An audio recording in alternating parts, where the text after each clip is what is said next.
আমাদের প্রতিবেশী রাষ্ট্র ভারতের বিভিন্ন গণমাধ্যমে বাংলাদেশ নিয়ে যে ধারাবাহিক অপপ্রচার এবং প্রোপাগান্ডা চালানো হচ্ছে সেটা মোকাবেলায় আসলে আমাদের করণীয় কি।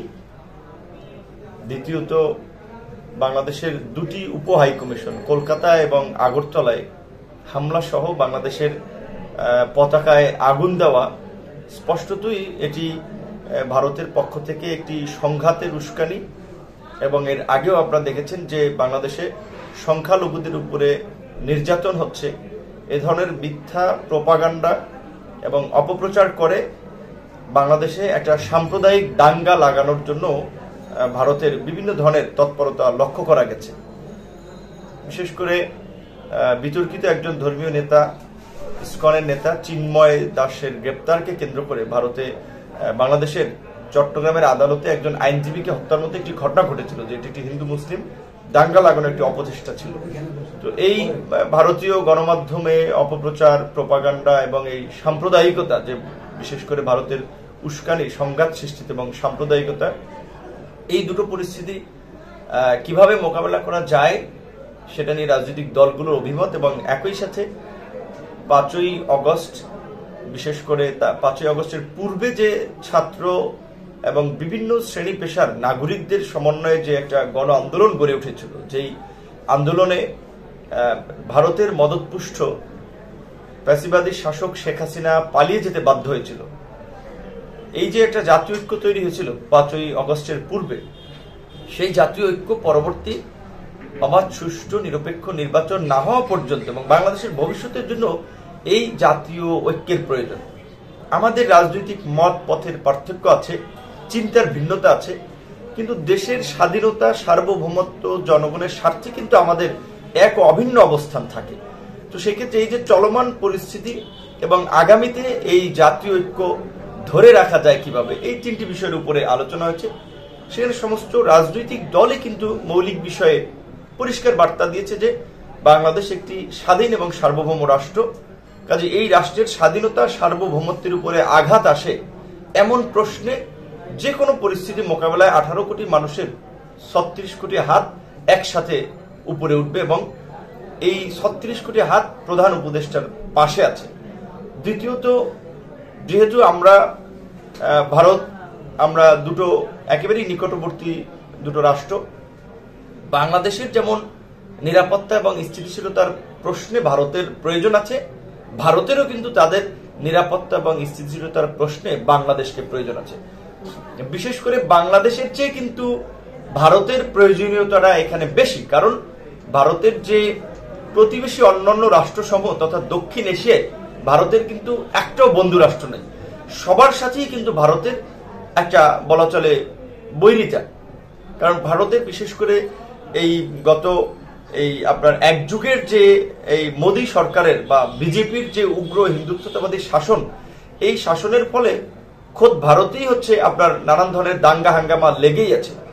এবং পৃথিবীর একেবারে সভ্য সমাজে ভারত এই যে গুজব এবং অপপ্রচার চালানোর পাশাপাশি সেখানে যে মুসলমান সহ শিখ, জৈন, আপনার বিভিন্ন উপজাতি গোষ্ঠীর উপরে যে নির্যাতন, নিপীড়ন উগ্র হিন্দুত্ববাদীরা চালায়, গরুর মাংস বহনের কারণে মানুষকে পিটিয়ে মারে, এই ঘটনাগুলো কিন্তু সারা বিশ্বে জানে।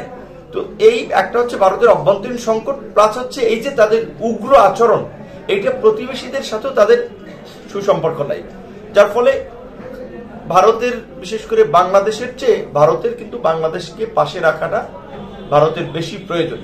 সেই জায়গা থেকে রাজনৈতিক দলগুলো পরামর্শ দিয়েছে যে বাংলাদেশ সরকারের পক্ষ থেকে পরিষ্কার জবাব চাইতে হবে, জানতে চাইতে হবে ভারতের কাছে, এই যে ভারতের বিজেপির নেতা পশ্চিমবঙ্গের যে শুভেন্দু অধিকারী থেকে শুরু করে আরো যারা আপনার এই যে বাংলাদেশ প্রশ্নে একের পর এক উস্কানি দিয়ে যাচ্ছেন কিংবা বিশৃঙ্খলা তৈরিতে আপনারা কাজ করে যাচ্ছেন, এটা কি ভারত সরকারের অবস্থান কিনা এটাও জানতে চাওয়া হবে। যদি ভারতের এটা অবস্থান হয় তাহলে স্বাভাবিকভাবেই আপনার সেই ক্ষেত্রে বাংলাদেশের কৌশল নির্ধারণ করা হবে। এই দক্ষিণ এশিয়াতে একটা রাষ্ট্রের সাথে ভারতের সুসম্পর্ক নাই, কাজে ভারত ব্যতীত বাকিদেরকে ঐক্যবদ্ধ করা, যার যার স্বাধীনতা, সার্বভৌমত্ব এবং জাতীয় স্বার্থের প্রশ্নে দক্ষিণ এশিয়ার আঞ্চলিক সহযোগী সংগঠন সার্ককে শক্তিশালী করা, এবং একই সাথে এই যে ভারতীয় মিডিয়ায় যে ধারাবাহিকভাবে অপপ্রচার এবং প্রোপাগান্ডা একটা সংঘবদ্ধভাবে চালানো হচ্ছে, এর বিপরীতে বাংলাদেশের নাগরিক থেকে শুরু করে প্রবাসী বাংলাদেশি যারা বিভিন্ন দেশে আছে, ছড়িয়ে ছিটিয়ে আছে, সোশ্যাল মিডিয়া থেকে শুরু করে মেইন স্ট্রিম মিডিয়ায় কিভাবে তাদের এই অপপ্রচারের একটা সঠিক তথ্যভিত্তিক জবাব দেওয়া যায় এবং বাংলাদেশে বিদেশি মিডিয়াগুলোকে আমন্ত্রণ করে এখানে যে সংখ্যালঘুদের উপরে হামলা চালানো হচ্ছে না, অপপ্রচার চালানো হচ্ছে না, তাদের উপরে কোনো নির্যাতন করা হচ্ছে না, যে কিছু ঘটনা ঘটছে এটা সম্পূর্ণ রাজনৈতিক। আওয়ামী লীগের প্রশ্রয়ে থেকে কিংবা আওয়ামী লীগের পরিচয়ে যে সমস্ত হিন্দু নেতারা বিরোধী দল এবং ভিন্ন মতের উপরে গত 1.5 দশক অত্যাচার, নির্যাতন, নিপীড়ন চালিয়েছেন, জমি দখল করেছেন, মানুষকে মামলা দিয়েছেন, এলাকা ছাড়া করেছেন, জনক্ষোভ তাদের উপরে পড়েছে। সেখানে তাদের সাথে কোথাও কোথাও কিছু ঘটনা ঘটছে যেগুলো রাজনৈতিক, কোনো সাম্প্রদায়িক কিংবা ধর্মীয় দৃষ্টিকোণ থেকে ঘটনাগুলো ঘটছে না। এইগুলোর একটা সঠিক প্রচার এবং ন্যারেটিভ এখান থেকে প্রচার করায় এই সমস্ত বিষয়গুলো আলোচনা হয়েছে। বিশেষ করে গণ অধিকার পরিষদের পক্ষ থেকে আমরা একটা সুস্পষ্ট প্রস্তাবনা দিয়েছিলাম যে এই সরকার, আপনি দেখবেন যে বিএনপির সর্বোচ্চ নেতা জনাব তারেক রহমান তার একাধিক বক্তব্য উল্লেখ করেছেন যে এই সরকার আমাদের সরকার, আমাদের সকলের সরকার, এই সরকারকে ব্যর্থ হতে দেওয়া যাবে না, এই সরকারকে ব্যর্থ করার জন্য দেশি বিদেশি নানান ধরনের ষড়যন্ত্র, অপতৎপরতা চলছে।